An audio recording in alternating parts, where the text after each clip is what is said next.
and conservation-oriented in practice.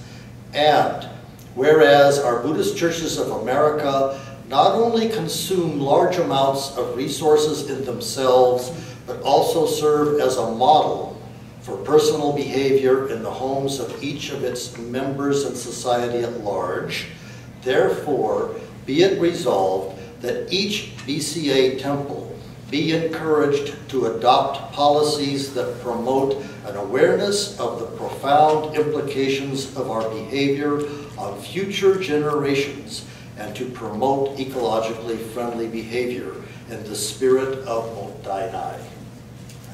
So the spirit of Mottainai was added by the Ministerial Association. That wasn't originally in there. And a few other things that kind of softened it, you know. And one of the things was that encourage each BCA temple to create an EcoSangha, or at least a committee that meets to discuss how facilities are used and what we can do to conserve. I think that's a vital concern. So the sense of serving as a model, I think, is really important. And this is where I think BWA can come into the picture. You know, if let's say the children or anyone, new people coming into the temple, if they see at the temple, you know, these kinds of policies implemented, it will then inspire them in their own ways, in their own homes, in their own lives, to take responsibility.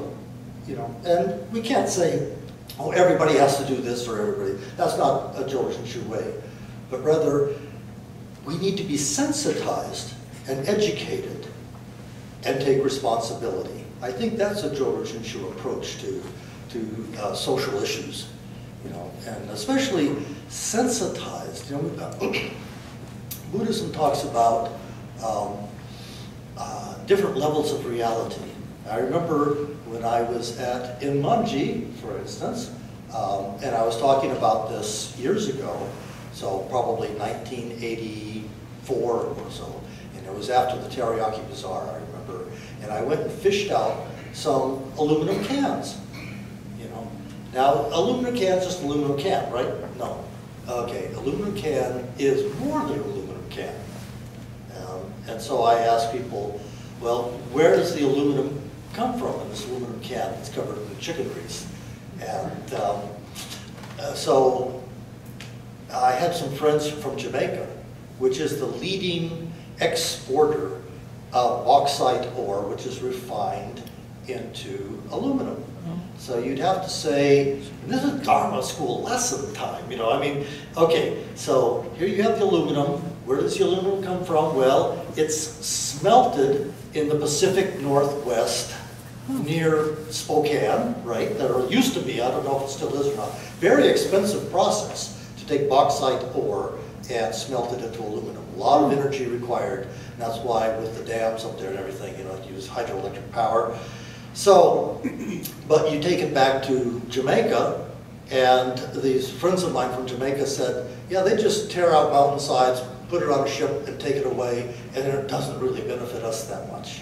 Benefits big corporations, but not the average person in Jamaica. So when you look more and more deeply, so here's this aluminum can, drink it, or maybe not drink it, right? And then just throw it away. That's been the, as Dr. Seuss says, common, you know, advertisement-driven mentality in America. And we buy into it so easily. But if we look more deeply, that's what Buddhism teaches us to. Don't look superficially. Look deeply. And one of the meditation practices, because the speaker today was going to talk about mindfulness meditation from her Theravada tradition. And one of the mindfulness practices that I encourage the children to do is when you go to throw something away, and this is in an instant it happens. It's almost automatically when you start looking at life this way. You look at something. Where did it come from? where is it going? Before you throw it away, where did it come from? Where is it going? And now at our temples, when we start dividing things up to recyclable, right, compostable, and garbage, then, you know, and this is where, you know, BWA can educate people. We still have a problem. As much as I talk about this at Seattle Betsuin, you look down in the garbage and you go, there's recyclable things in there. You know, we really need to reach everybody. Now, one of the problems is we have a lot of people who come in from the outside who use our facility, and they haven't either been educated or bought into this, into the system yet. But BWA can, I think, can serve as people who are directing, who are working to educate, and also working with the youth, you know, to educate in this process. So, in a spirit of mottainai,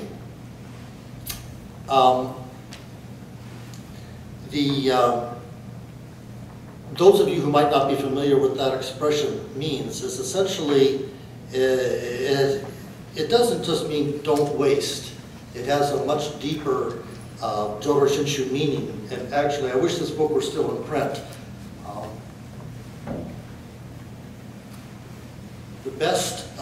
The best article on mottainai that I've seen is in this book, Namo Amida Butsu by Yakumo Sensei. And when I contacted Mrs. Yakumo to get more copies, she said, these are the last, she said to me a few years ago. So I thought, this is really a good book. I'm very impressed by it. Not just because of the mottainai, because of all the essays in here that Yakumo Sensei wrote. They're out of his newsletters. You know, after he passed away, in his memory, this book was published. And but I would love to see it republished sometime. Maybe another BWA undertaking, who knows.